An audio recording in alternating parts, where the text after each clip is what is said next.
Hey guys, Power Spike is brought to you by Esports Bet. If you haven't actually used the site before, now's a great time to go ahead and do that. Sign up using our link below, of course.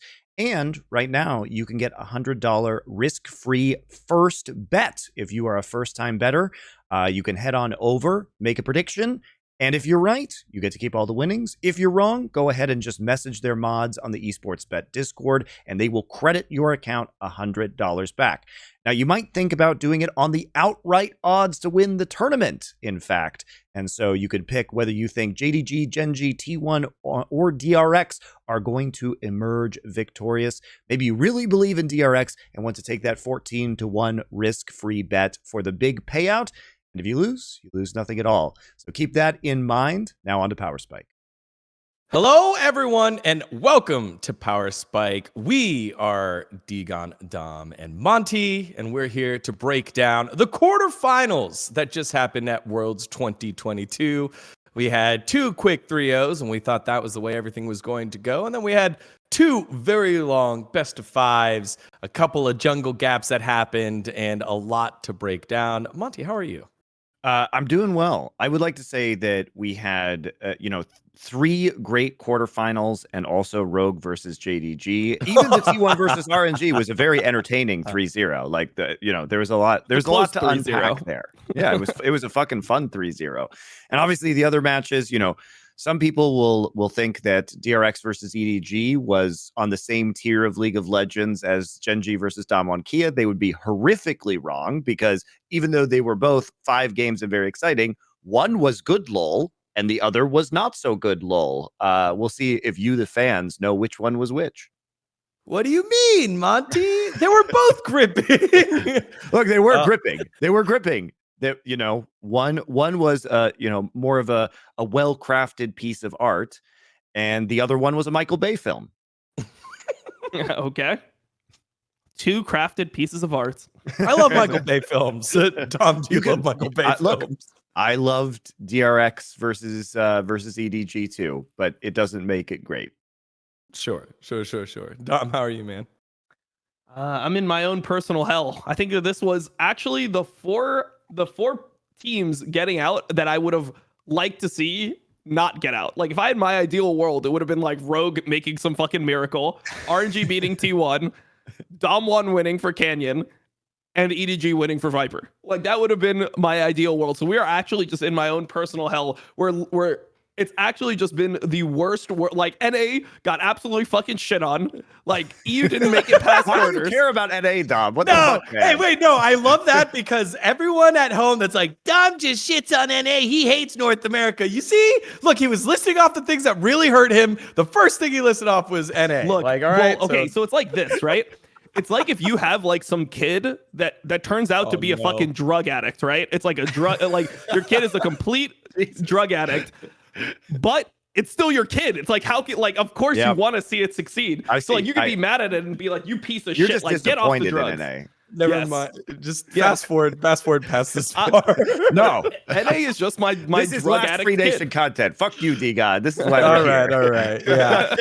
to make analogies about drug addict kids and LCS. Perfect. Yep. Look, Cheers. I think it's a very good analogy. Dom, it's it's just another year of 3 out of 4 teams in the semifinals being LCK teams. Can you please explain to me why China is a 1-team region?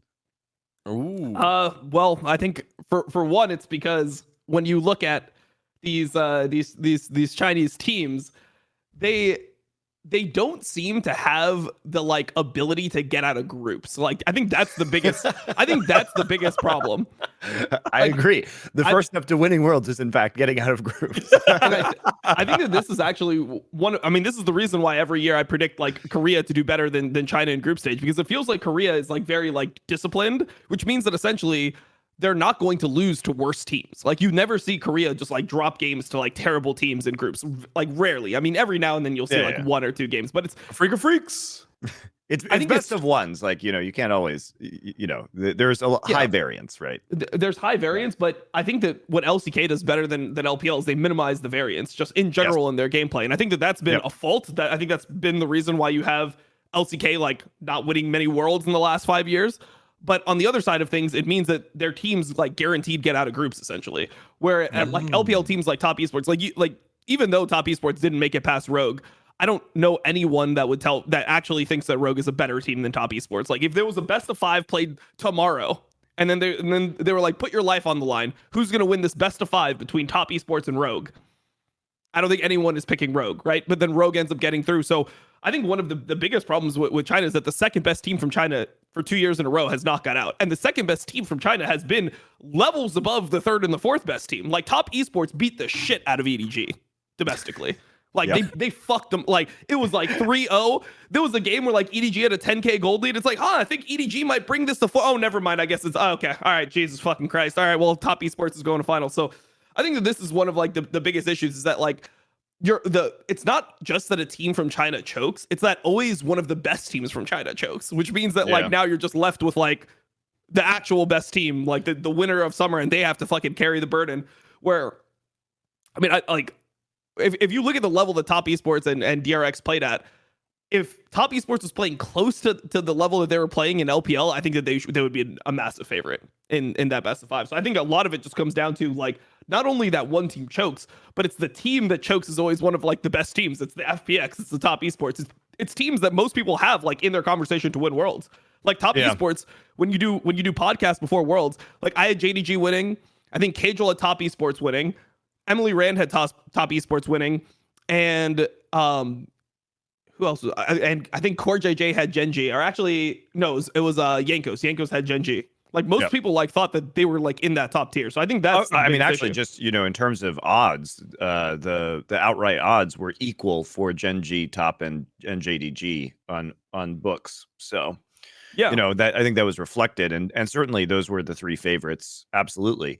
And to your point, I think you're absolutely right. It's because Korean LoL is very much about like basic conservative fundamentals, and as you note as well, like because Chinese teams are all very distinct from each other stylistically, partially it's the meta that can fuck them up pretty badly, but also because they really feel like they're built for to commit to that style and also to exploit opponents' weaknesses via like prep for their games, because obviously they have days to prep for one opponent in a best of 3, which is true of LCK as well, but it just feels like that is very much ingrained in the LPL teams. Like we're gonna prep for this one opponent, and so when you're in groups and you're having to play 3 different teams on the same day, which never fucking happens except for one day at MSI and one day at Worlds for any given team, it can be challenging to do that, or even just prepping over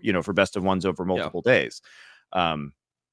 And like obviously people can say, oh well, yeah, the LCK teams do that as well, but it's also a difference in the way that they fundamentally play LoL. One is the LPL teams have a distinct identity and they're very well suited to kind of these best of series, whereas Korean teams maybe don't have as distinct a style. They're more similar to each other. Although it's this year I would say there's greater diversity among styles between the Korean teams than is typical of most years. Yeah, right. I mean, but generally you guys have you say the Korean style. Yeah, the same. Yeah. I will say this year, this summer at least, there have been a lot of very distinct styles in Korea, which has been different than most other times. Yeah. Well, that was a hell of an opening statement. But for more on something that's got Monty's blood boiling, let's head on over to our first segment of the day, Tough to Swallow.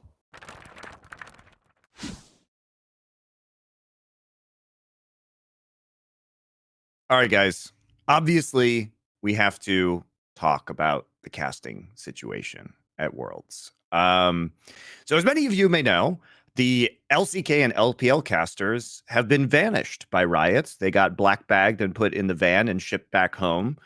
Why does this matter, you might ask?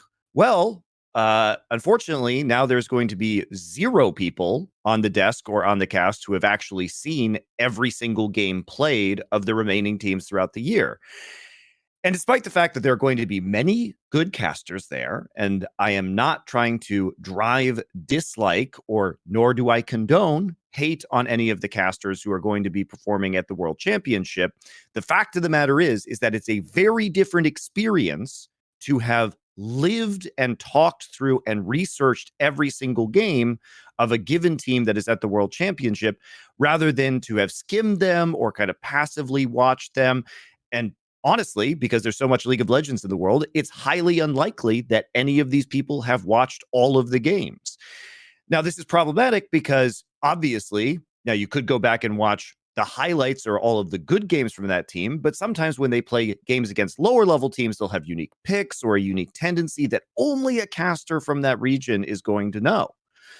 And you are being robbed by Riot of basically quality insight and content in exchange for what is the question. Are these casters substantially worse than the people who are going to be on the broadcast? My answer to that is no.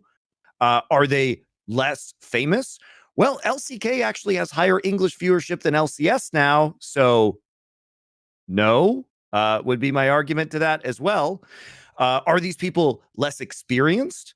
Well, I would say that the LCK casters and LPL casters cast about 3 times as many games a year as an LCS or LEC caster. So even in terms of broadcast hours this year, they have far more under their belt. And, was this foreseeable? People will make the argument, oh, they set the casting teams up ahead of time and they couldn't extend it. Well, everybody's basically on day rates right now, and you have to pay for hotels because everybody's at these venues. So the cost is not inherently different from keeping one person or the other. And also, how could Riot have known that only Chinese and Korean teams would be in the semis and finals? True. Oh, that seems like it was incredibly predictable. You can keep one analyst from every region to at least be on the desk for the entirety of Worlds. It's not that fucking hard. And not only that, but poor little multi-billion-dollar Riot could snap their fingers and solve this problem because it would cost about $10,000, including hotels, food, caster rates, to keep some of these people for the next couple of weeks. The entire problem is completely invented by Riot. And for a company that is the most player-focused company in the world, they're certainly not doing you, the players of their game, and the fans any favors by not having these people at Worlds. At the end of the day, this is an exercise in total cronyism by Riot that prefers casters that are nearest to Riot HQ for whatever reason, just assumes that they're better, despite, like I said, oftentimes less experience, not sufficient knowledge to deliver the best product for these matches. So the whole thing is just completely absurd. And I can tell you guys from being on Riot broadcasts, even very good casters have mischaracterized Korean teams. While I have been at those events on the desk, they have said wrong shit about player styles, player champion pools, teams, and I wasn't on the cast, so I couldn't correct it, but at least I could reduce the damage on the desk or actually portray the teams properly. And this is going to happen this year at Worlds. And it is very, very, very frustrating if you are knowledgeable about specific regions, as I am about Korean, as Dom as is about LPL. And I mean, I guess at least Kadril's there, who's done a bunch of the co-streams for many of these games. So that's, a positive. But he doesn't have the same interaction with the players, or hasn't probably listened to all the interviews or done all the research that many of the LCK casters had, because how could he? He's focused on, co-streaming LCK and working on LEC at the same time. So I really wish Riot would just fucking get their shit together and get the right people on these broadcasts to do the broadcast and the team's justice. All right. There you have it. That was the tough to swallow call there by Monty on Riot Casters. Thoughts here, Dom? Yeah, I mean, I think Kadril is the saving grace, because I think that Kadril is probably the most competent, broadcast analyst in the world, because he has pro experience and he can actually understand what he's seeing a lot easier. He doesn't need as many hours as other people that are trying to understand the game, because he has such good base knowledge.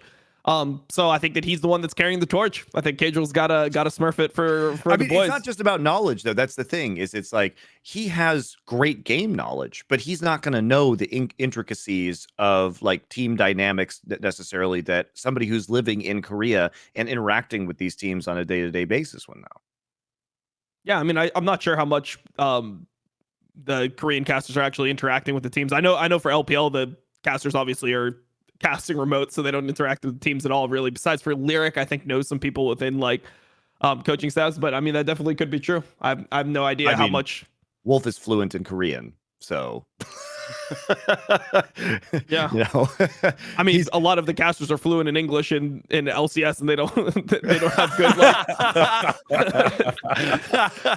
That's actually hilarious. And so as I do, I will push back a little bit. I wish Atlas would have stayed. I think actually all the casters, all the remote casters had a hell of a year so far in terms of enjoyability and the insight that they provided. Like I think Dagda had a great fucking Worlds. Like it was super fun to listen to him and really dive into his insights there. I think again, Atlas did a great job as well. Those are the two that jump out at me. I think Chronicler did a great job on the desk providing the insight. But at least there. Just have somebody on the desk. Like at least please just have somebody. If it was someone on the desk, it would be Chronicler for me. Like Chronicler, you know, Atlas cast the World Finals last year. You know what I mean? And the funny thing is, like, it's always just this battle because Atlas is actually the most experienced League of Legends play-by-play caster in the English-speaking world. Freak. No, Atlas has done more games because he does more games in Korea. More games. Yeah. And right, he's done it for what, 5 years now? 6 years since he moved to Korea, and he's done, you know, all these best of threes. Like it's not particularly close either. Even people like Freak or Quickshot that have been doing this for 10 years just have cast fewer games than Atlas, like straight up. Hysterics might be close, to be honest, because That's true. Because like, I mean, he didn't even get invited because I know it's LPL, outrageous, isn't it? In LPL, there's the same amount of casters, but there's more games because it's 7 days a week. There's no like 2 days off. So Hysterics cast a lot of fucking games. Explain to me how this works. So they think casters are better that have done fewer games in a bad region to represent teams that they may not have even watched the entire year. How does this logic hold up in any universe? Oh, I mean, so I think simply the way it is they just think that like if you're a top tier caster, they think that the best places to cast are LCS and LEC. Those are like where the top tier casters go. Like that's like, I think that even casters, like, because I mean I've heard from people that cast other regions, when it comes to like LEC and LCS, even if you're like a top tier LPL caster, you'd rather cast on LEC. You know, like that's like the place to be because I mean you get paid more. Obviously, it's just more like, you know, professional. Riot cares more about it. Where like the English speaking broadcast of LPL is somebody who's casted LPL. Like it is, you're doing it through a Zoom call. But LCK is you know not in the same situation. One more pushback from me. The other person I think that's had a great year and I would hope to see in the finals that I think can represent it the best from the West is Azael. I think Azael has done a great job of diving into multiple different regions, diving into things outside of the game. Maybe, as you said, Dom, not reaching out to LCS teams, but I don't. Oh no, he does. He reaches out to me frequently. Azael, that's what I'm saying. Like, not from the teams, but he'll go out to the other people that have know-how that he needs. But I would say Azael will do a solid job there. So even if there was another color caster there, if it was someone and Azael, that's what I would want. That is what I would want. I think the best case scenario for the finals is probably Flowers, Cadril, Azael. Yes, would be my. I was going to say the same thing. Those exact three. Yes. Well, based on performance from this year. And look, again, Dgon, it's not about that there aren't good casters in this region. Correct. It's just about the decisions that are made. Like, for example, you would not choose a caster who casted 50% of the Japanese baseball league to cast the World Series. Correct. That's illogical. Sense. Yeah. So we'll get Joe Buck to do it. All right, y'all. Again, this is a lot to chat about and a lot of moving pieces, but I think Monty did a great job of saying, hey, this isn't caster versus caster violence. This is more of, hey, make logical sense of who should be talking about what teams. Yeah. And really, it's just a matter of having no representation for any of the teams that are remaining in this tournament. And like, this was really easy to foresee that it would be primarily LCK and LPL teams. So there's no excuse. And there's also no excuse to just fix it right now. You can, you know, what is $10,000 or $15,000 or the small amount of money that it's going to cost to solve this problem? Just fucking fix it. Like, you can do it, Riot. You actually can change your plans. Nope. You can't change the plans. You can't change the format. I just watched Gen G versus Dom1, and after seeing Dom1, I wouldn't want to see them play like a best of 5 versus RNG or something. I think that would be cringe. I think that'd be fucking lame. I think you're a pussy if you want that. So, yeah. Well, you can't change the past, you can't change the things, but maybe you can tell the future, like our next segment, NostrDOMus.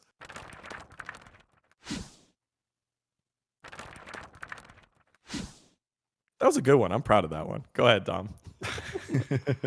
Are you gonna set me up with the previous NostrDOMus take? Oh, that's right. Okay, so last week, listen, 2 weeks ago, Dom said Lulu was going to be in the meta. Humanoid was not going to have, was going to struggle without the Azir, the Otawamne, and the Maokai was going to be an issue. Dom was right on all those. Now, last week he came in and said that the way that the Gen G versus Damwon matchup was going to go was through a massive jungle Canyon by Canyon against Peanut, and lo and behold, Gen G won. So what happened, Dom? What happened? Well, number one, I did say that Gen G was still favorites to win. I just said that Canyon was going to absolutely shit on Peanut. Look, I'm just telling you, there's a reason why we call it a jungle Canyon when you gap somebody and you don't call it a jungle Peanut. Because I mean, a jungle Peanut, like, what does that even mean? So look, people are out here coping because obviously Peanut won, so they're trying to find ways. And let me just tell you, if you've already lived through the Ghost saga on Dom1, where people are like, but like Ghost is maybe not better than Ruler, but it's like he does something for his team that Ruler couldn't. No, that's not how it works at all. Like, Peanut could simply be playing better. I don't think Chovy and Ruler are sitting there like, you know what? We'd actually want you to play worse. Like, you do inefficient things. You're not even helping our lanes a lot of the time. You're just like surviving in the jungle. The reason you play tanks is not so you can like bail us out of all of our trash lanes. Say, oh, Chovy and Ruler, we can't lane. All right. Dom, we're going to talk about this in the next segment. So yeah, go on your route. What's your prediction first? No, so first. We're gonna clear up that this was a jungle gap. We're gonna talk about it in the next segment. This was an astronomical jungle gap, and you called it. You called it. That was and we called it. Yeah. So that's 2-0 on the NostrDOMus. Third NostrDOMus take. I'm gonna go with the Gen G 3-0 over DRX. I think people are coping with the DRX series. But I think that the path for Gen G, I think, is pretty easy. I think that Lehens will be able to do better than Mako did into like the crazy barrel champion pool. And what I'm expecting is just Silas Akali bans every single game for Gen G. Don't even play the matchup. Even though Chovy could play the matchup, I don't even think you need to. I think if you end up playing control mage versus control mage, it's Chovy all day. And if you look domestically, Gen G is like 8-0 versus DRX. They always have beat DRX. And because it's world semifinal, people are starting to think, oh, maybe it's closer. I mean, DRX does look better than they did in LCK, but I still think Gen G is just like a fundamentally better team. Even though that people are going to say that Gen G looks weaker than they did before, I still think that they are like more solid overall. I mean, they're going to be surprised. Like people who didn't watch Gen G, like all of the Dom1 Gen G series this year were bangers. I mean, we've seen 3 best of 5s, 2 best of 5s, and 4 best of 3s. Yes. And I've seen all of those games, and people were like, well, I don't understand, why would it be this close? Even when Gen G was like incredibly dominant in summer, it's a bad matchup for Gen G. It has been a bad matchup. Why is it a bad matchup? Oftentimes because of the jungle, and also because of, there's 2 reasons. It's been because whenever they play, Canyon will go on like off-meta power farming junglers. Well, guess what happened again, right? And basically just like completely wreck Peanut. I mean, famously, obviously, in the spring playoffs, that the Nidalee game versus Hecarim, where Canyon just shit all over Peanut, and then the team managed to come back.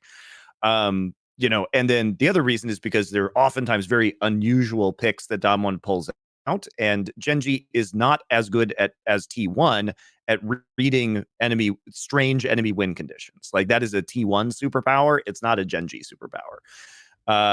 And then if on the other side, to your point, Dom, I totally agree with your 3-0 prediction, because DRX is basically like the worst version of Genji. Like, they're much more similar, except they're just worse at every single position effectively. So it is very difficult to see win conditions that DRX could actually execute on. And I also think Dom is right. We're in a tournament where we haven't seen much pinching of mid lane champion pools. I think we will see that in this series, because it's actually relatively easy to ban Zeka out. What about Pioshik against Peanut? Anyone here? Oh, I mean, that's not. Yeah. That doesn't matter. I mean, Pioshik is like, I mean, he's not going to be close to as impressive as. Oh, for sure. The thing about Pioshik is that he will play some of these farming junglers, but his pathing is just way worse than Canyon's. Like just watch those fucking Kane games, like with Canyon. They're works of art in terms of pathing. Or like watch Kanavi play Graves in that first game against Rogue, and you'll just be like, holy shit. Owner play Graves in the first game against RNG. I mean, I feel like you can tell the difference between Graves players, right? Like, there's a Canyon Graves, there's an Owner Graves, there's a Kanavi Graves, and then there's like these other, like, there's these fake Graves, like JJ Graves, where it's like, yeah, I mean, I guess you're playing Graves. Or like Pioshik, it's like, yeah, technically that is Graves, but you're just farming on it, and you're like, I mean, honestly, that first game of T1 was actually surprising, because Owner is not known for his pathing. So like, I was sitting there being like, this is unusually good. But yeah, was a great game plan. Yeah. Well, it's also Graves, which is the most disgusting OP champion in this fucking game, and whoever decided to buff it deserves a talking to. Let's say that. A stern lecture from IWillDominate. I'm banning this champion 150 fucking games in a row in solo queue. It's unplayable. How do you play against Graves? How do you play against Graves? The champion just walks into your jungle at level 2 and just beats you at every point. So as long as the Graves just knows to invade, that's it. You just don't get to play the video game. How is it balanced? Who decided to balance it? Like, the champion was the best jungler in solo. It was the best jungler in solo queue for the entire year. 15 out of 20 players on the challenger ladder had Graves as their most played, and they buffed it. It's fucking insane. All right, anyways, let's continue to the next segment. Dgon, get us out of here. Yeah. Will do. No more Graves here. This is the most specific NostrDOMus that he's done so far. 2 for 2.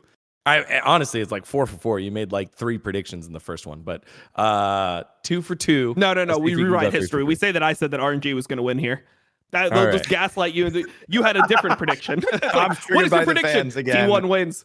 What is your prediction? T1 wins. You said RNG. No. Dom, there's no fans here. Save your triggering for listen up, nephews. We'll add that later. This is where I'm going to insert Dgon's fact of the week, sponsored by no one. We're doing it right now. Because it has something to do with the team that you have predicted going 0-3 against Genji. It's DRX. Because during the broadcast, everyone was making a big hubbub, that's the word I'm using, about Deft winning his first semifinals in a long time. Right? Quarterfinals. Or making it to the semifinals in a long time, was first quarterfinals. First time he's won since 2014 when he was part of Samsung Blue, where he eventually lost to eventual world champions Samsung White and Imp in his opposing lane. So in the quarterfinals, which player now holds the longest wait between semifinals appearances after previously qualifying, only with teams in the quarterfinals? That way I narrowed it down for you. We're not just rifling off random names. Gotta be like Xiaohu, maybe. Xiaohu and Ming. Yeah. Final answer? The biggest gap ever, or the biggest gap currently, or what? The biggest gap currently between all players in the quarterfinals. I have a feeling this is like some kind of trick question. Is it like Faker or somebody? Like that's is it LCK or something? There it is. On his second guess, he gets it. It is okay, the H2K. Yeah, nice. That's right. It's H2K against Samsung Galaxy. That doesn't count. He had to play against Albus Nox. 100%. It doesn't count. That was Albus Nox Luna. They beat the shit out of Albus Nox Luna. Fuck yeah. Toxism or whatever. What was his name that got banned? Licrit? Licorice. Yeah. Licorice, who got banned for being overly toxic. But they made it through. Who was the team that Licorice beat? They beat CLG. Oh, that was prime CLG times. And they beat fucking Rocks Tigers in a best of one somehow. And they beat G2, I think. That was the end of the golden age. That was the last time I remember Stix A. Because he would have been in this as well, right? Oh no. He was, because that was the Worlds I was in. He's never made it out. It was Jensen who made it back in last year, 2 years ago, couple years ago, 2018 I think it was, that Jensen made it. Ming and Jiahu are correct. They were 2017, the year afterwards, against T1. They lost 3-2. But Ming and Jiahu were the closest ones. But yeah, that was a good one. I was very proud that I figured that one out. As a reminder, guys, head on over to esportsbet.io. If you're depositing for the first time, you can get a 50% deposit bonus up to $200. Excellent way to start playing along for the rest of the LoL World Championship. On Competitive Edge this week, I put 5,000 USDT down on T1 to beat JDG at over 1.7 odds.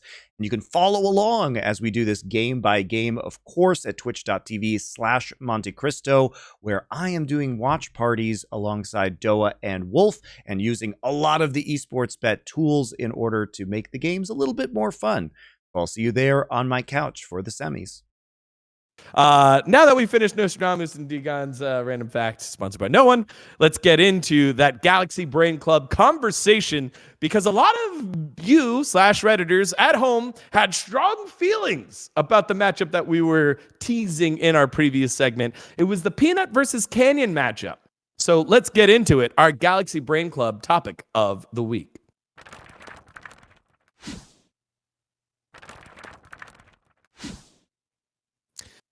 So there was a thread on Reddit that said, it's time for my Reddit voice. A lot of disrespect is being put on Peanut's name. I think it's important to have a conversation about the jungle matchup last night because it's a perfect example of clashing styles. Damn one lives and dies by Canyon because it's a carried jungle meta.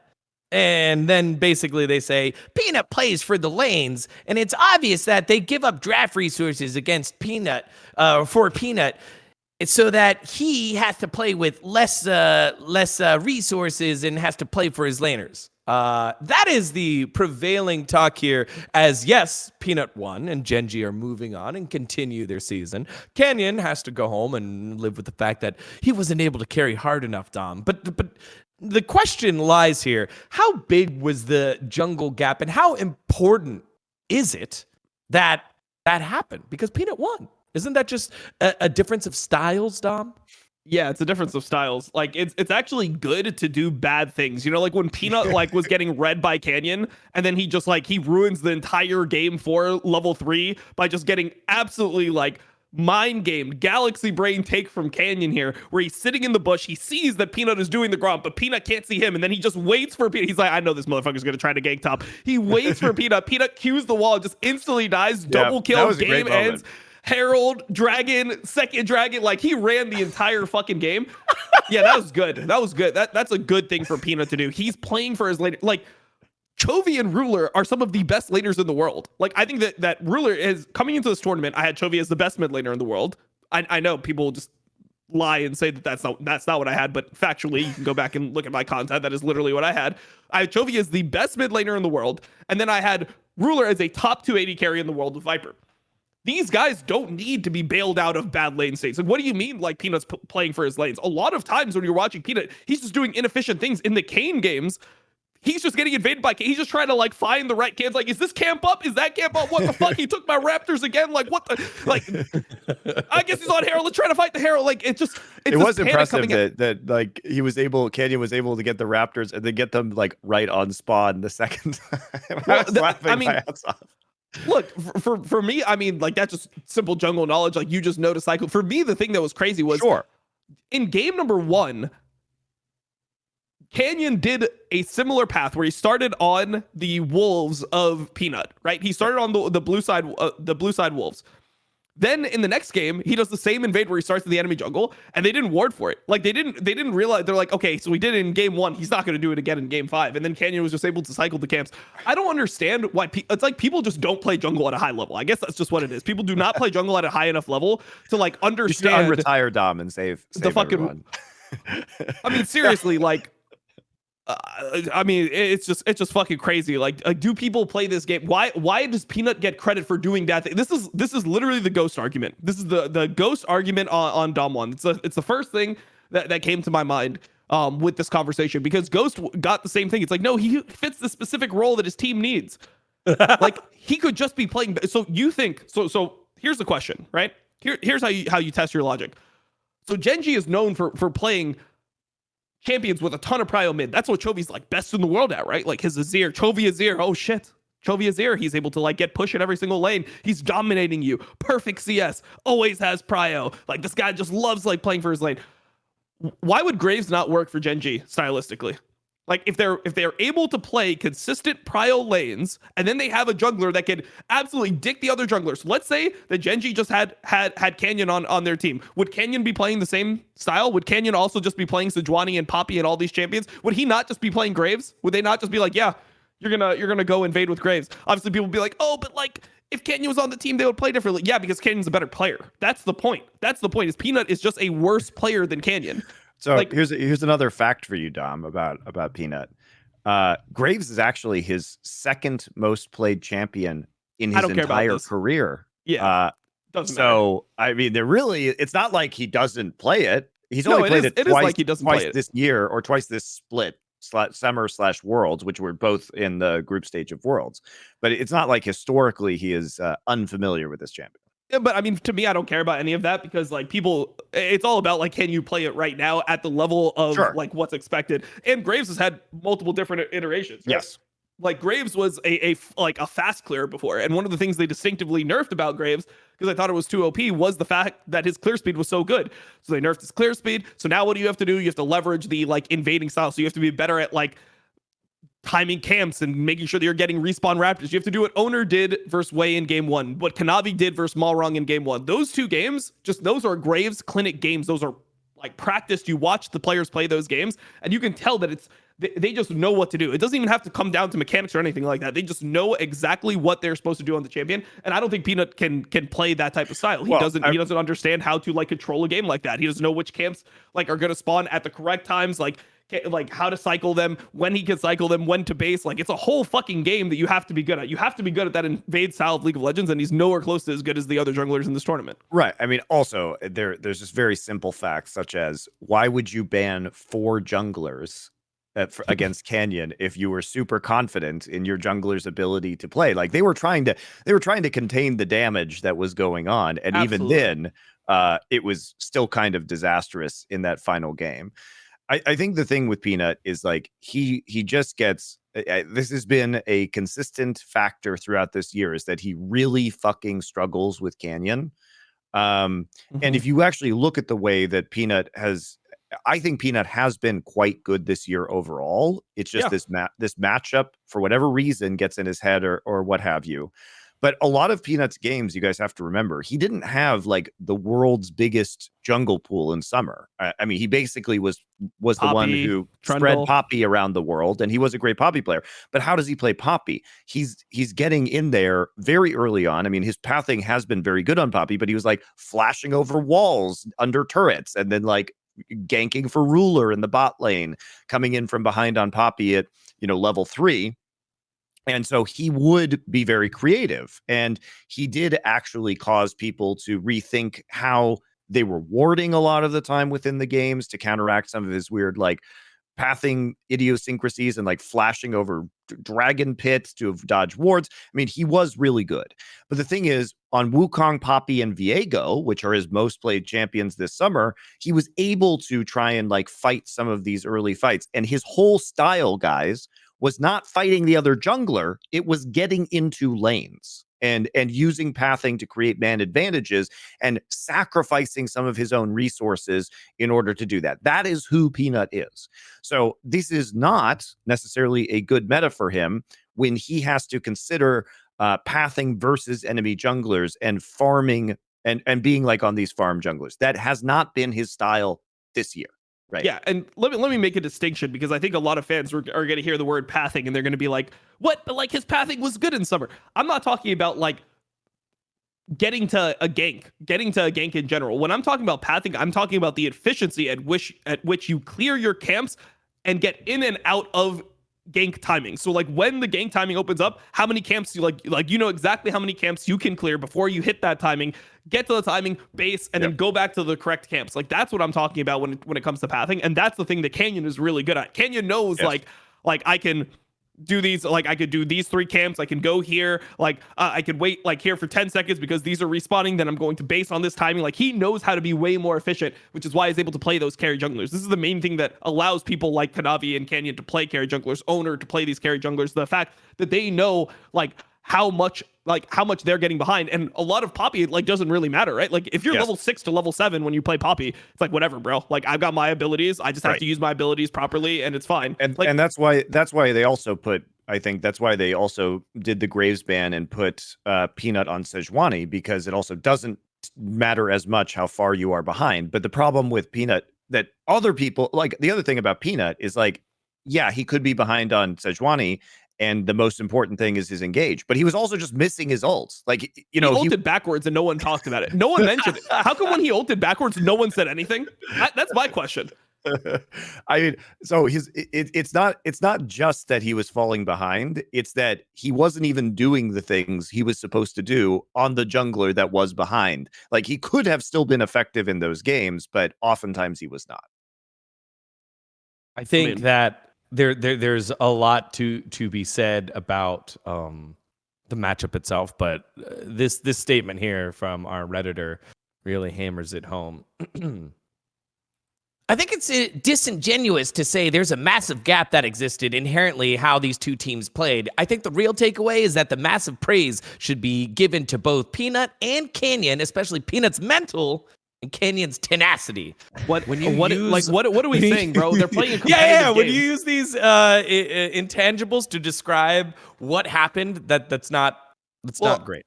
Okay, yeah. Props to Peanut for not like fucking running straight down mid and keep like in a professional game and keeping his mental while he was getting abused by Canyon. Yeah, that's like okay, sure.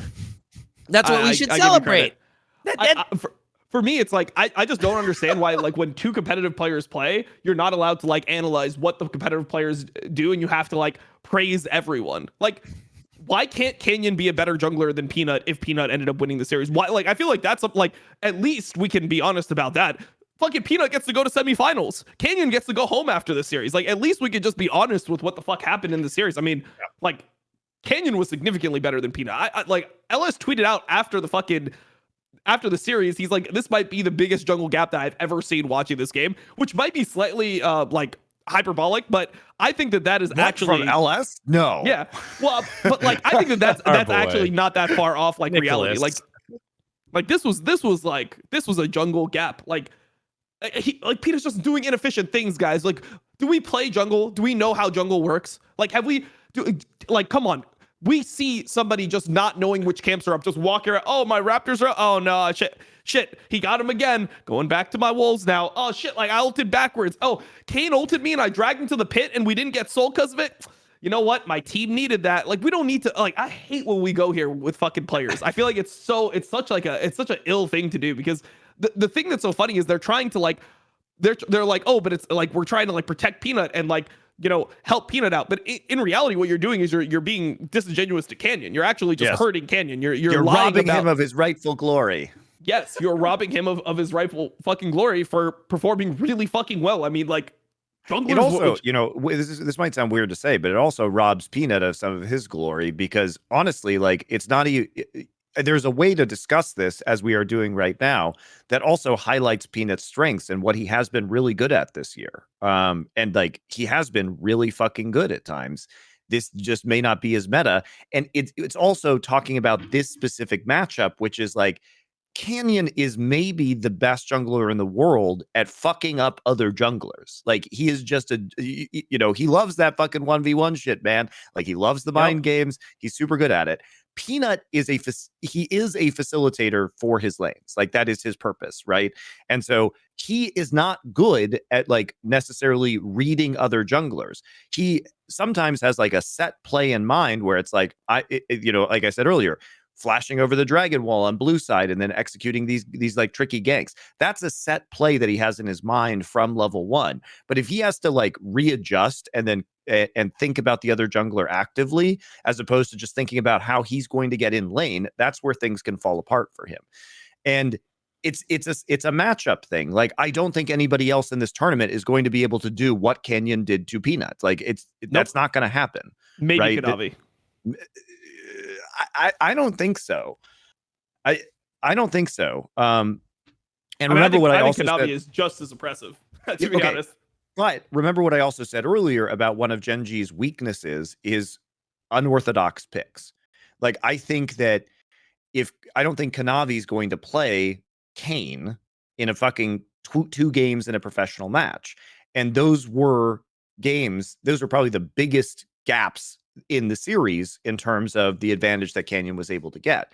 No, game 4 was the biggest. The Viego versus Sejuani game. True. That's true. Where, but regardless, he gapped them all the games, so it's very hard to like remember which was the hardest because there was actually just 5 games of being gapped. That's true. That's true. But I think a lot of the reasons that Gen.G struggles are because of what Dom1 has done this year with unorthodox picks and a kind of poor ability to read that. So I don't think that Kanavi is going to be able to do the same things to Peanut if they both reach the finals. Yeah, and I think I think Peanut will do significantly better in this next series. I don't think necessarily the Graves gets banned regardless of side like it did in the previous series. Like, I could easily see Gen.G wanting to first pick Graves on blue side against Pioshik. Like, it's going to be a very different kind of series. And I think Peanut will look significantly better for the rest of this event. Yep, definitely. The worst is behind him. But let's not just forget how good Canyon is. I'm like, we're not forgetting how good Canyon is. I mean, it's an extraordinary series, but the fans need to just, shut up and realize that maybe Peanut has other strengths for Gen.G. Another strength that Peanut has is he's their main shot caller, and their mid and late game shot calling is very good. Maybe he doesn't have to be the individually world's best, jungle versus jungle player to add value to this roster. Can't we just celebrate the things Peanut's actually good at now? Like, he's turned into the leader of this team. And one thing you can say about Gen.G is what they do is enable Chovy and Ruler super well. They will literally just funnel gold in them. They're like, nah, fuck this dragon. Chovy, you go top and get a turret, all that turret gold and lane gold by yourself. And then Chovy shows up and is a monster. Somebody has to take the hit on the team in order for other players to carry. It's not like everybody can carry on a given team. Look at Team Liquid. Jesus Christ. Yeah. Well, I mean, look, all I'm saying is like everyone was taking. You know who Peanut is? Peanut is Xmithy with Team Liquid. That's what I was gonna say. No, you took my. All right, he's Xmithy. This is my point. He's Xmithy /Santorin. Canyon is Dardoch /closer. Yeah. All I gotta say is, look, there's a reason when Xmithy went to Immortals, that team was like 10th place. Okay, like. Look, I'm gonna just be honest with people. This is gonna be hard for like it's sure there are some individually good junglers who play with good teammates and can't figure out how to enable them, but enabling winning lanes is significantly easier to do than what fucking Canyon did, where you're playing with like a fucking bot lane, which is running it in the first fucking 2 games, and you're just like able to fucking bail them out and still be relevant and like playing the game from behind. Like, it's so much easier to play the jungle role with Prio because you don't have to worry about half the shit. Like, you don't have to worry about getting invaded. You don't have to worry about getting seen over wards when you're walking into river, like when you're going for a gank. It's so much easier to play the game with winning lanes. So like, please just just say the fucking Canyon's the GOAT. Let's just say the Canyon's the jungle GOAT. Move on. He's out of the tournament. It's all good. Like, he's the best individual player. Gen.G might be the best team. Peanut could be a world champion. He could be fucking great. Like, he could win from here on out. But like, this was not a series where you can take away anything from Canyon, please. And also, like, there's so many other disingenuous narratives around Peanut that are actually positives for Peanut now. So first off, I think we can just go ahead and throw out the whole like Peanut chokes in high pressure playoff situations, considering that he won game 5 versus Damwon in spring with that huge gap. He won game 5 this time with the huge gap. What's that face, Dom? But I mean, like, he was getting like shit on in both of those games. Like, just because he won, like, he was. But here's the thing: like, when how he is that gets not shit choking on, then? No. I don't know. I don't think he does choke, especially in the mid and late game, because it's his shot calling that keeps and lane assignments that keeps Gen.G rolling. Right. Yeah, I mean, I completely disagree because I'm seeing things where he's like, he drags. Steal. He gets he gets ulted by Kayn. He drags the Kayn to the objective to get a smite steal where they could just have free soul, and we're just gonna be like, that's not outrageous. a choke. Like, that was but, crazy. Like, these moments lose you games. No, this is what people don't understand. If you make big mistakes like that and your team is not fucking winning in other places, you lose games because of these mistakes. Like, let's say you don't get the first 2 dragons because you're ahead, and you make a mistake like this, you can lose. These are game losing mistakes. Whereas like, Canyon's mistake is like he doesn't win a 50-50 Baron when like his team isn't even the one on Baron. He's like going over a wall with Kayn. He doesn't win a 50. And they're like, oh, he smited the Gnar. Look, Peanut outclassed him. It's like, well, they probably could have won game 2 if Peanut hadn't stolen that Baron. Yeah, they could have. Probably I think won the Baron game 2. was pretty important. But that wasn't Canyon's. But that wasn't Canyon's fault at all, right? Like, Showmaker failed to shuffle. He has 2 people that are marking the enemy jungler, right? And Dgon goes out of the pit. They didn't keep Peanut out of pit, which was his teammate's fault. That's true. So like, but that's like, people just blame jungle way too. Like, I'm the fucking jungle defense committee. I am the jungle defense committee. Like, I am telling you, when you have 2 people marking, like, and that's the other thing that people don't understand is like, the jungler should never even be in the pit, which also affects like the 50-50. And number one, it's a bad 50-50. Wukong does not have burst. Like, he doesn't have good burst. I mean, neither does Sejuani, but it's like, it's a situation where the guy should never be able to get in. The whole shot calling there is predicated on the fact that Azir can stop him, and if Azir can't stop him, Gragas can stop him. Okay, he can't get into the pit. Cool. So just do the Baron. Yes, that is correct. It was not his fault that I'm not saying it was, but I am saying that Peanut did in fact make a game-winning play within that game. All right. We have buried. Also, the other thing is like Peanut being mechanically good. We can just throw that out right now too, because he doesn't have the mechanics that he used to. Like, I don't want to see this guy play. We're all getting older. Oh yeah, for sure, for sure. But I mean, at least it is his most played champion in his career, and we remember many spectacular Peanut games in the days of yore. Yep. And those don't need to happen. I'm just saying that I think Peanut is still a very solid player, and that he does have strengths. Let's just recognize what his current strengths and weaknesses are, and also celebrate Canyon for having a fucking incredible series.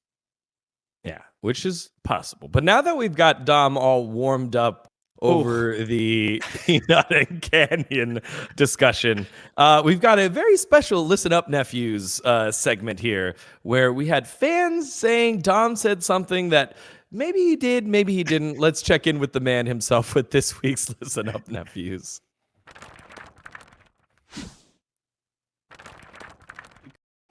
So, Dom made the prediction earlier that this was a T1-sided matchup in a T1 versus RNG quarterfinals. But for some reason, we've got a lot of people that have the power to change history and continue to do so across Twitter, across any platform, saying that you predicted RNG.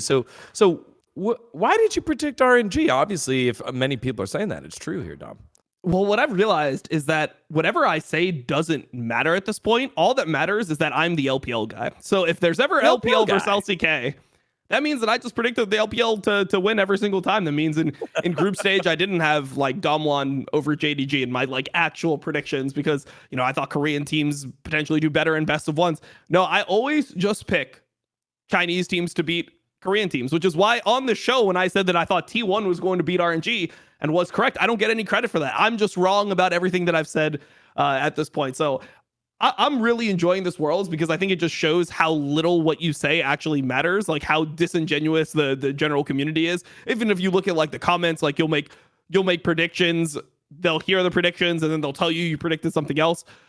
So yeah, I mean, I think that this has been one of the probably most annoying Worlds for me, because I think the one thing that people always try to get you with is they're like, oh, you don't credit the Korean teams when they win enough. But like, even if you predict the Korean team to win, you explain what they're good at, and then you credit them after they win, it's still not enough. Like there's something that is like missing, even with like, even if I went out and I just like sucked a bunch of Korean players' dicks live on stream, they'd still be like, nope. Right, dude, nope. Tom, that's my bit. I'm the Korean fellatio enthusiast. But like, even like, there's no way to actually like get your points across. So you know what? This looks like it's Korea's Worlds, right? Like I did predict EDG over DRX. I said that would be a close series. It was a close series.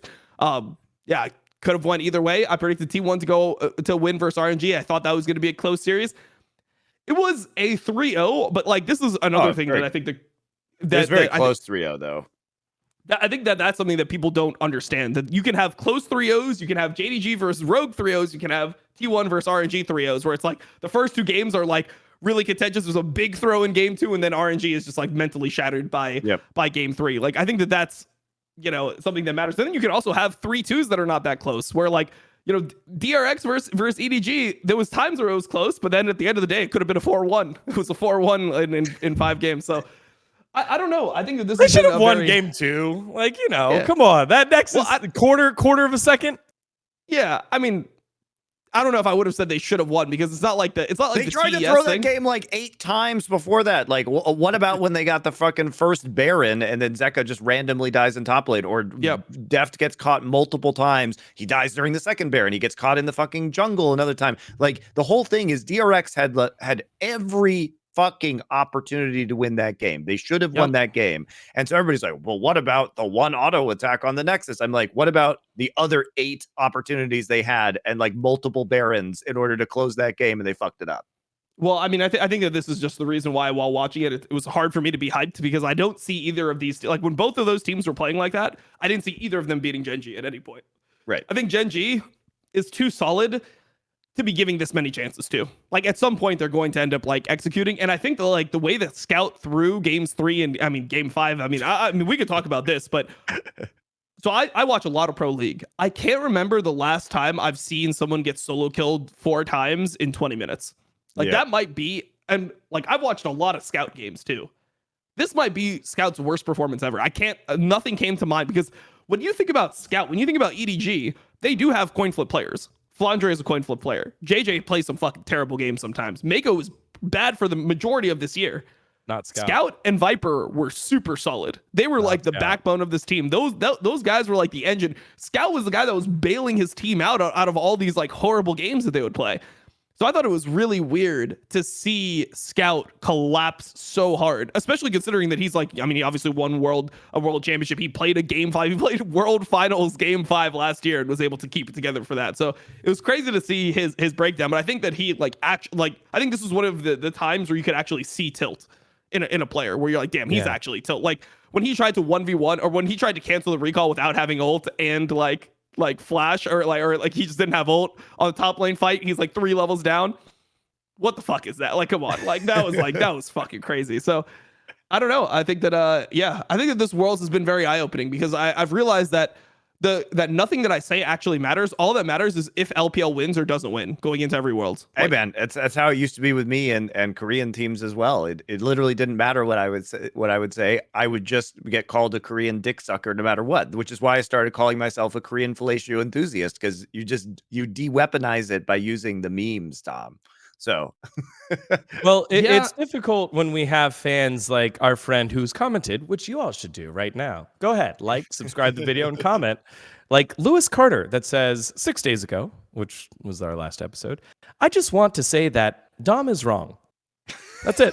I don't even know what that's actually a fucking hilarious response. Which I assume is about the Canyon peanut point, right? Because that was like the huge call. I guess. I mean, it could be about anything, dude. I fucking love that comment, actually. Someone did say that. I fully agree with Dom that it's going to be Canyon Gap. So that person who agreed was very specific on what they were saying. This person was just like, I just want to say that Dom's wrong. Yep. All right, nephews, you can have whatever take you want and let us know in the comments below, as long as you listen up when it's time to listen up. But now, for our next segment, we've got our best matches of last week. It's the certified bangers.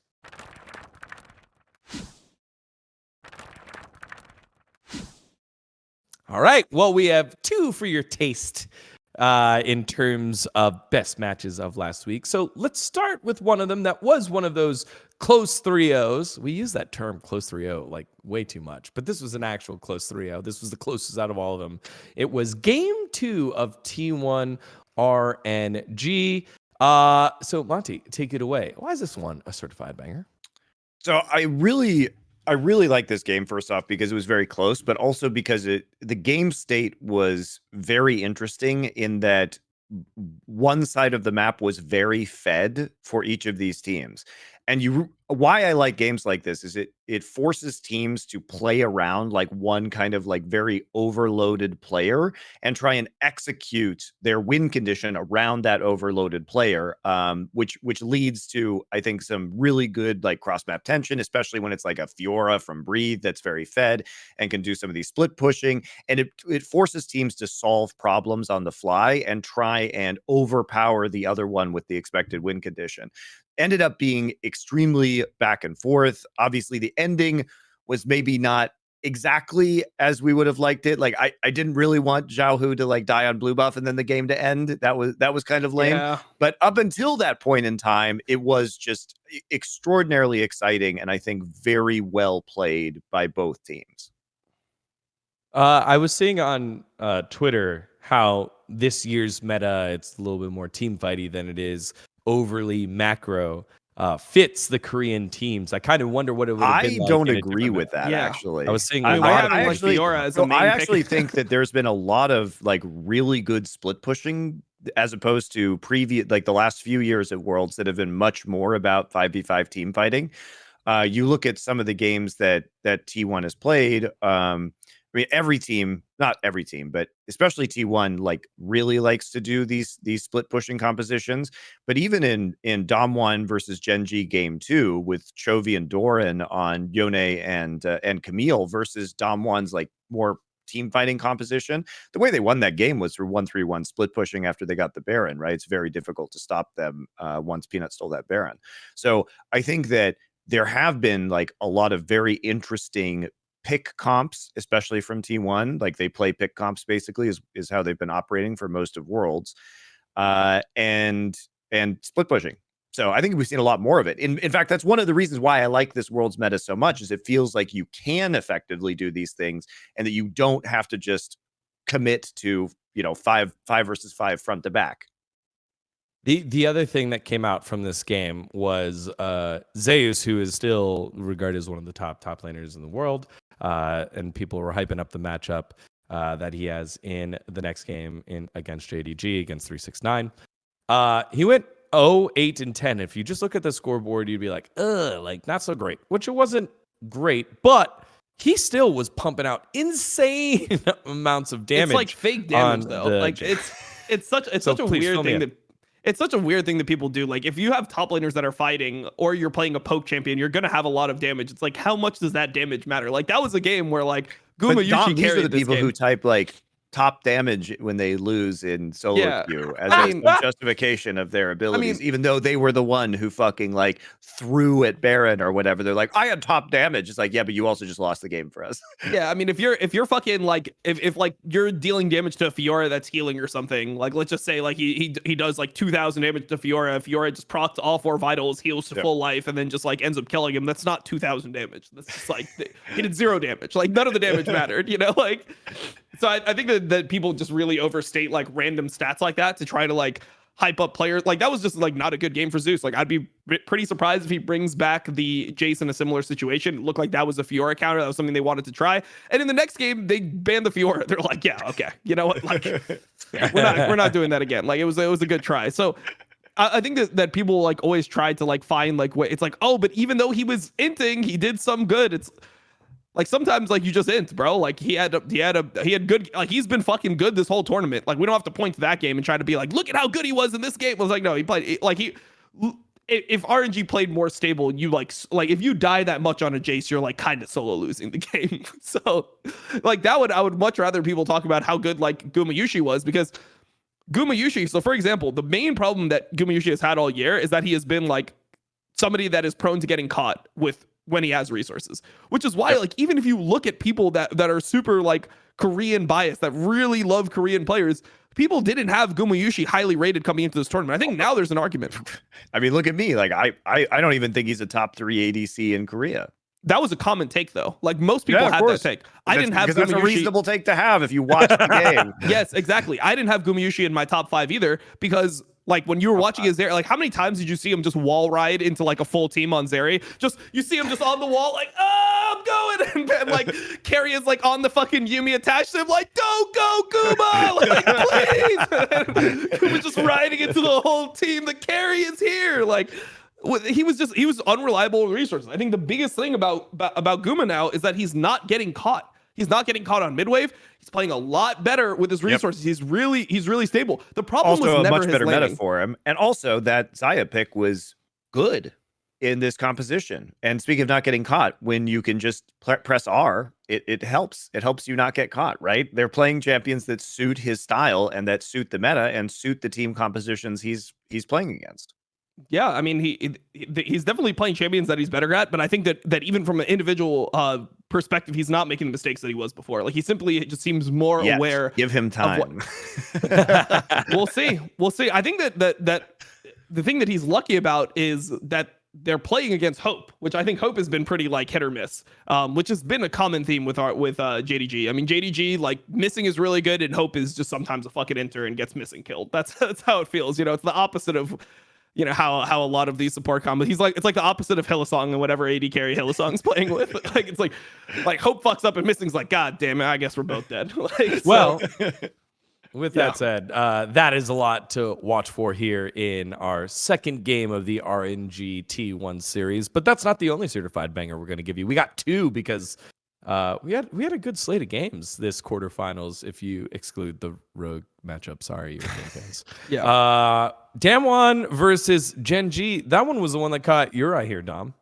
Yeah, Damwon versus Gen.G game 5. I mean, I think that was just like my favorite game to watch because you got to see like all different elements. I mean, it looks like Damwon is super far behind, and then Canyon hits this like amazing 3-man knockup on Kane, which I don't even know how that's possible. Like, just think about that. He hit not even just he hit 3 people.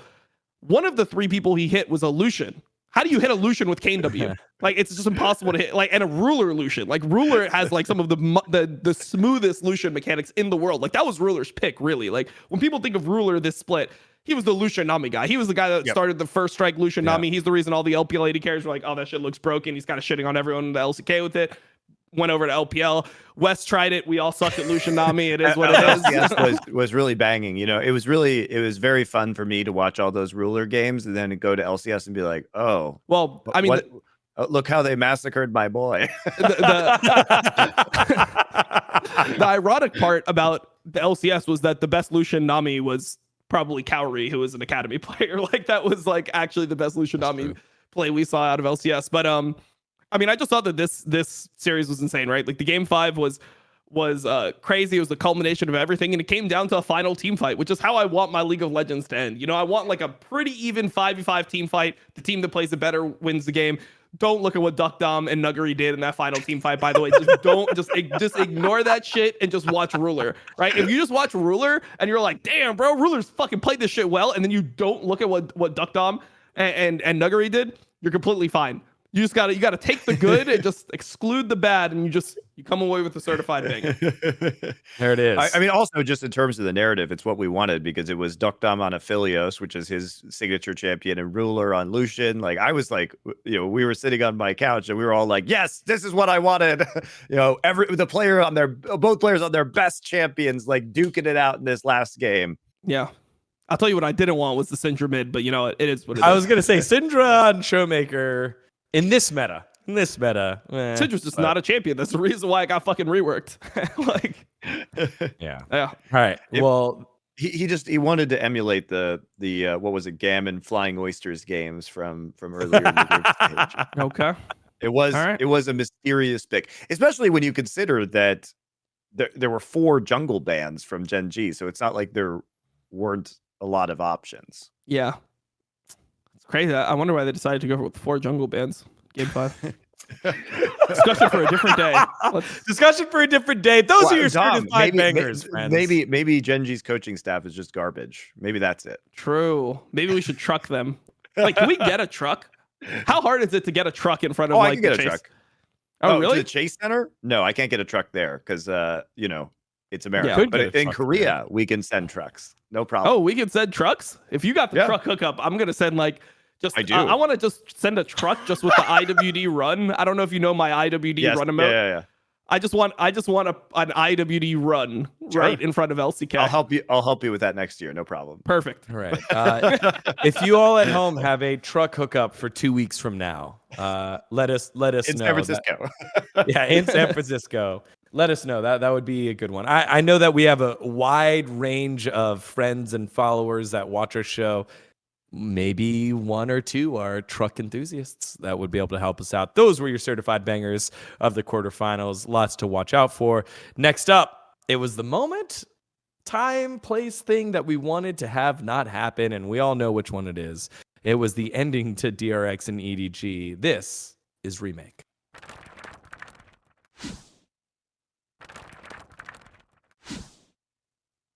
All right, so DRX EDG.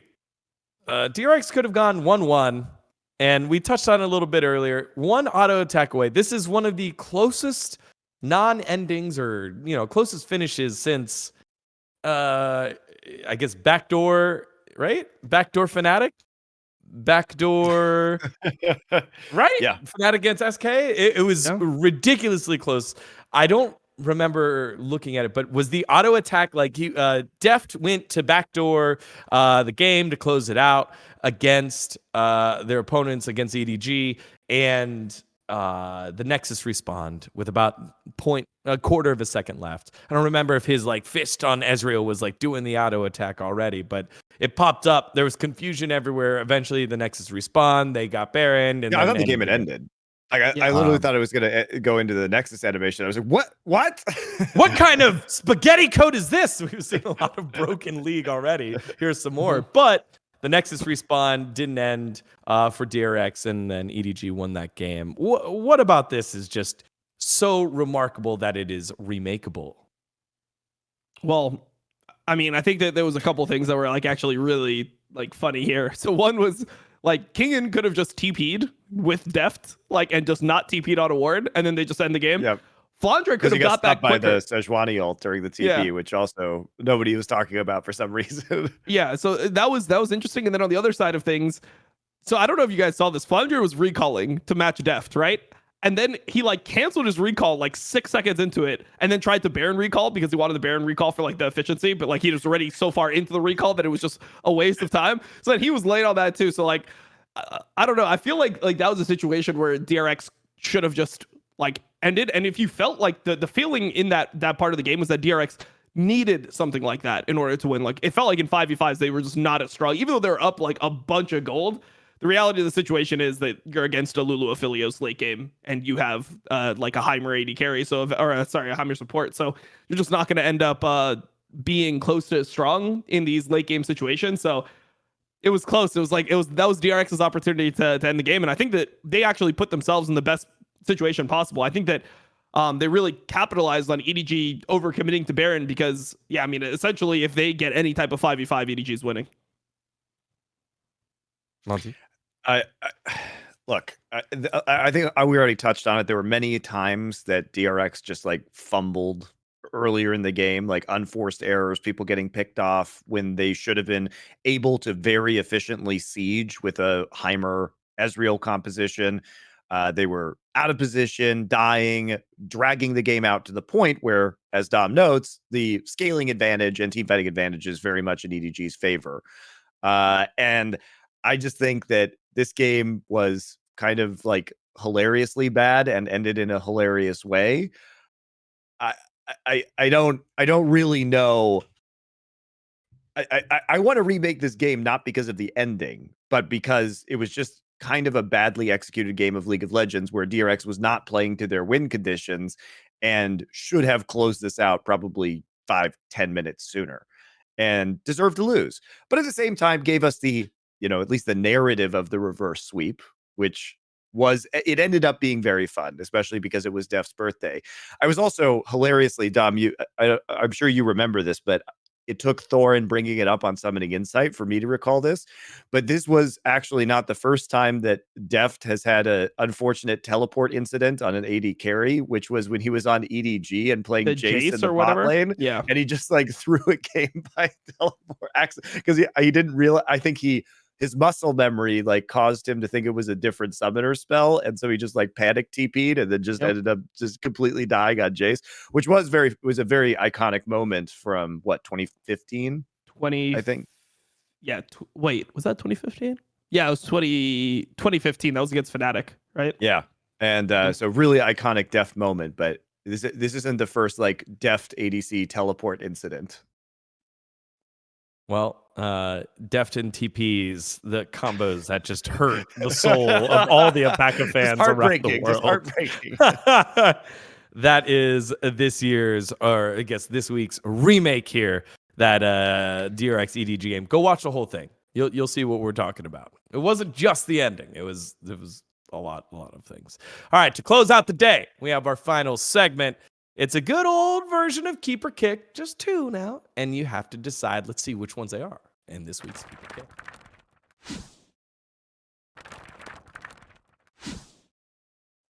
All right, we're down to just 4 teams left in the 2022 World Championship, so it's time for us to Keep or Kick. This time, only 2 options, and it's pretty straightforward here. And I kind of feel I know which way along the lines that we're going to keep and or kick. But let's make it official by saying them out loud. All right, guys, it's the top side of the bracket, the top side semifinals. We've got JDG versus T1. Who you keeping and who you kicking to make it to the World Finals?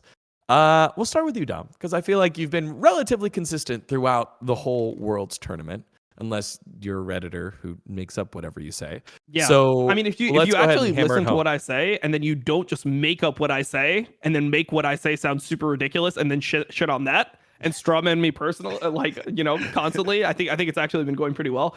But I mean, I obviously think T1 is playing the best league that they have the entire year. I think this is even better than their 18-0 start. I think their quality of wins is a lot better, and like it feels like all 5 players are playing with like a confidence and like a poise that I think is like definitely scary.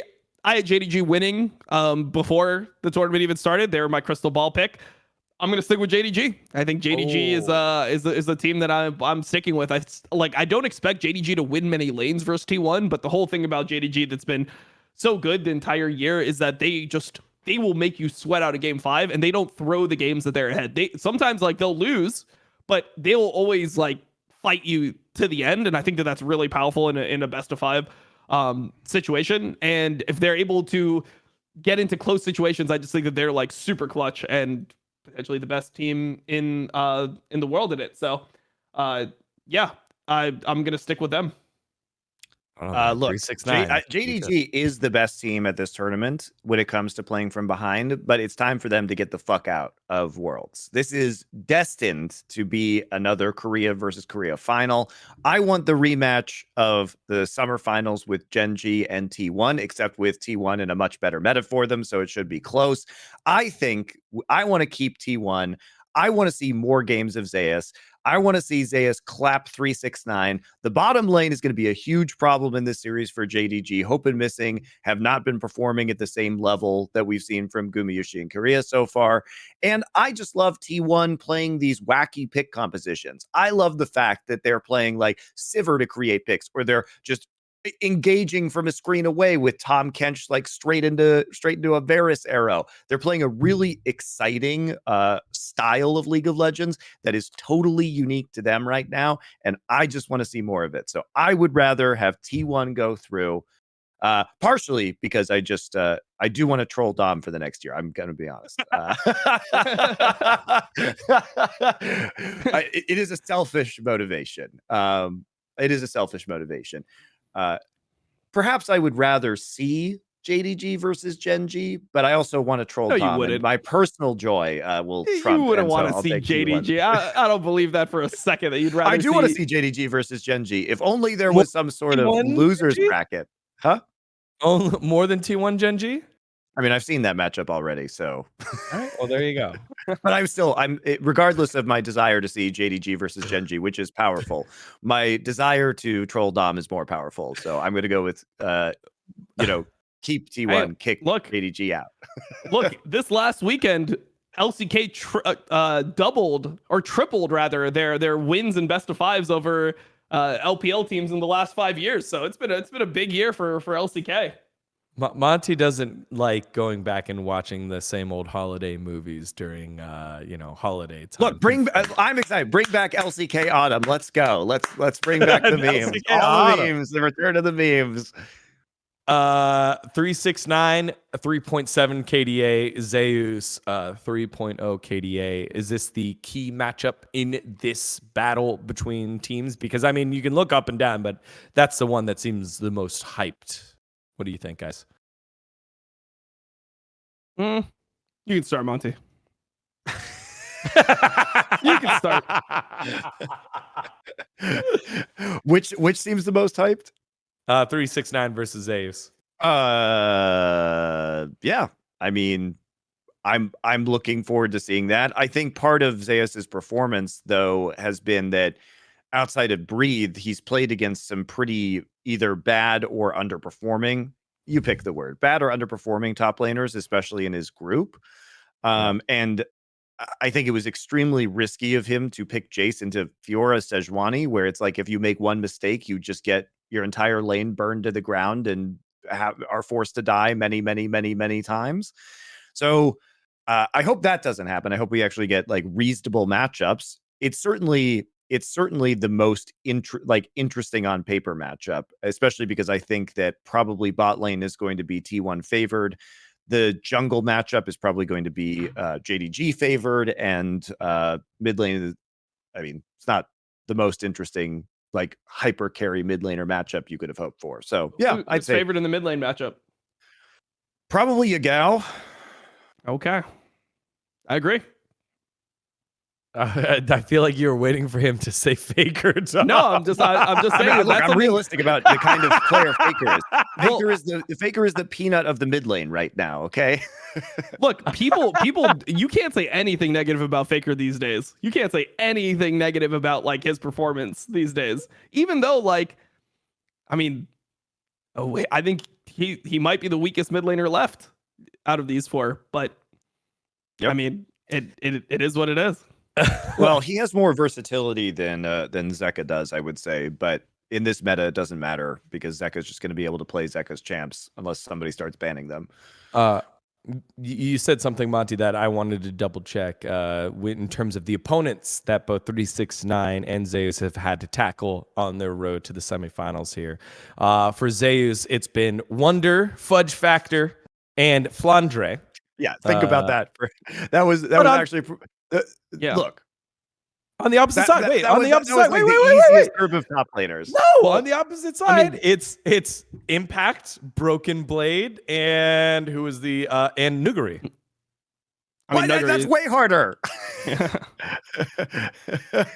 Well, it's way harder. I mean, I think that in the matchup though, specifically with Zeus and Breathe, I think people were like pretty unfair with their characterization of how Breathe played. I think Breathe was like fine. Like I don't think Breathe was the problem in these games. Like if you look at game one, the reason he can't bully the Camille is because he has a Graves perma living in his jungle. So he's either having to like not push waves that he could push waves and he could start harassing the guy under turret or making him miss CS, but he doesn't want to fucking die to the Graves. And then Wade just gives him a fucking massive shutdown, and then like the game is just like over for him because he's playing Renekton. Game two, he's smurfing. Like Breathe played really well. He was the best player on RNG in this game. Maybe you could say Way was because of like the early ganks, but in terms of like what you want out of a Fiora, I mean, I think Breathe's Fiora was like by far the cleanest that we've seen at Worlds. And then in game three, he has the lead on Aatrox versus Yone early, which he should. And then he goes mid, gets an advantage, and then Wei misses a Q, and Wei dies. And then on his way back top, he dies, and then he's just behind again in a matchup that's like not salvageable. So I think that people were really unfair with like their characterization of how Breathe played. I think Breathe and Zeus are probably the two best looking top laners at this tournament.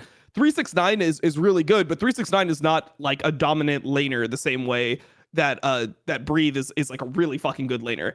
Like I'm sure that if you ask, like when Zeus plays against 369, right? If you ask him afterwards, who is the better laner, like who's a scarier player, like Breeze's mechanics are really fucking scary. Like his ability to play Fiora and just like parry at perfect timings, or like his ability to like play ganks pretty much as best as he can. I think that is like the thing that makes Breathe so good. So to me, I think that a lot of the RNG series was bot gap. I think that it was support champion pool gap. I think that was the biggest gap, support champion pool gap. And then I think that like Guma just had more agency to just like play because they were just winning lanes because Ming is just on like a useless Nautilus every game. So yeah, the Nautilus pick into the Heimer Ash was that's hilarious. miserable. That's miserable. And but like, I mean, what is that Gallo's fault? Like people just like people will be like, but look, like Aguma's dominating. It's like, yeah, bro. Okay, I want you to go play a champion like fucking Aphelios, and I want you to play Aphelios Nautilus into Heimer Ash. Good luck. Just good luck. Just play it in solo queue. See how it feels. All right. Well, those are our deeper insights on our keeper kick of our semifinal matchup, T1 and JDG. Y'all, it's another episode in the books, episode 3. We've been just punching these out here at Last Free Nation. Just so if you haven't already and you've enjoyed all the content that we've been giving you, make sure to like this video, comment below on how much you like it, and subscribe, because it's not just us. It's a whole plethora of information across all esports, and we know that we have some esports aficionados out there, just like we have some fellatio enthusiasts. Korean fellatio enthusiasts. Korean fellatio enthusiasts. Just as much as we have Korean fellatio enthusiasts, we have esports enthusiasts as well. So make sure to subscribe here to Last Free Nation, everything that we're doing across the board. Guys, we will catch you next week. Monty will be doing his co-streaming again on the couch. Are you coming over, Dgon? I am coming over. Not this week. Not this week in terms of the matches. I'm coming over today. The day that this episode is recorded. I'm coming over today. Yes. Okay. Yeah. I'm in DC for a wedding, so I will be a little further removed than usual, but I'll be back on Monday to record our episode. Dom, what do you have for us? Are you in your box at home? I'm in my box at home. I am playing a ton of fucking solo queue right now with all the pro players, because this is the most fun time to play NA solo queue. So all I gotta say is I played with Chovy and I played with Guma, right? Guma doesn't leash. He told me that I got jungle gapped. He spam pinged me, and he can't carry an old man. Chovy was helping me in every single 2v2. He made sure that I wasn't getting invaded. He used the chat to only type limited English, like mid no have flash, things like that, useful information. And he only pinged to help the team, and he can carry the old man. Now, some might say that Chovy is just more used to having an elderly jungler because he plays with Peanut. But if we somehow, because this has been like the worst world possible for me, if we somehow get Genji versus T1 in the finals, I'm probably not surviving. That's number one. This is probably the end of the show. Okay, you'll never see me again.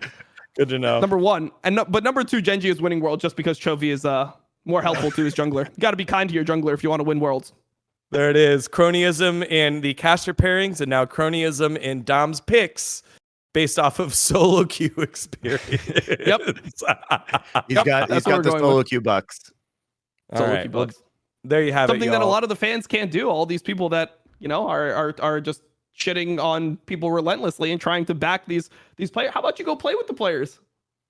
You sit behind your computer and you spend your time flaming people and making up narratives instead of actually getting good at the game and then playing with the pro players. All right. I get it. But before we hurt more of our viewership's feelings, again, not the core audience. Obviously, you core audience are all challenger. You wouldn't make those, accusations without understanding what's happening. We're going to call it here. Thank you so much for watching here at Power Spike. Make sure to like and subscribe, and we will catch you guys next week for more Power Spike. See ya.